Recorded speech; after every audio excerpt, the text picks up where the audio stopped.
Hey everyone, Dewey here. I'm sure by now you've seen my announcements that Esther, a new musical that I wrote with David Wise and Jeremy Johnson, is getting a production starring Sharna Burgess from Dancing with the Stars down in Houston in September. I couldn't be more excited, and I'm going to be talking a lot about the process and why I wrote the show and posting tons of pictures and information about it, so I hope you'll all tune in for that. But today I thought I would answer the number one question I'm getting from friends and family, and that is, what did you do on the show, Dewey? And whenever I say I wrote the libretto, people look at me and say, what did you do on the show, Dewey? I have a lot of friends who are not in music or theater, and so it's a very good question. In short, a libretto is a fancy word for the script. It is simply the script of a show.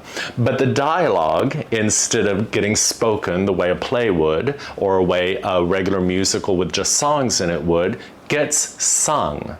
So libretto is dialogue that gets sung. So you think in terms of something like Les Mis. All of that dialogue that they have between characters is the libretto before you actually get to the lyrics, the verse and chorus of what's considered a song.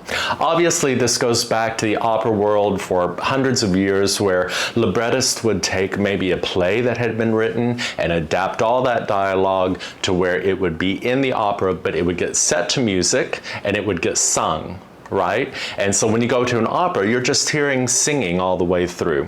It's not as prevalent in theater, but it obviously is done with Les Mis and a whole bunch of other sung through musicals, and that's what Esther is, and that's what I wrote. Now, the interesting thing about writing a libretto is it has to work with the music. You have to have some wonderful composers that understand how to set a libretto to music to where it makes sense, right? You're still telling the story. As a playwright, whenever you're writing words for actors to say, you're expecting that the actors are going to bring the emotion and bring the interpretation of the words as they speak. But obviously, in a sung-through musical, they're not going to speak. So in many ways, the written music underneath the libretto has to match whatever the playwright intended for the spoken word. So for example, just in easy terms, if you have a very sad scene where the dialogue is very sad and very tragic, you can't have music that then sounds happy, unless of course you're being ironic, but you can't have music that sounds happy. You have to also be able to understand the story, so the libretto and the music can't go on for too long. It has to move along a little bit like dialogue and get the story out and separate itself from what then becomes verses and choruses to proper songs.